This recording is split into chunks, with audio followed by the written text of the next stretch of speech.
how to play background sounds on iPhone. Hey everyone, welcome back to the channel. If you are new here, don't forget to hit the subscribe button and turn on the notification bell to not miss any updates.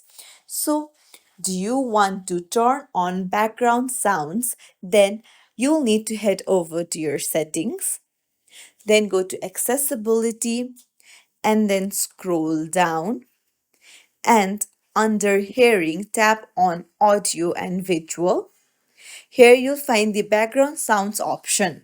So if you turn it on, this will play background sounds to mask unwanted environmental noise. These sounds can minimize distractions and help you to focus, calm, or rest. So just tap on it and then toggle it on, and you can see these sound options. You can choose if you want like the rain sound, stream, night, fire, dark noise, anything that you want. And then you can even set the settings like the stream volume and the volume with media and so on. You can even toggle on stop sounds when locked. So when enabled, background sounds will stop when iPhone is locked.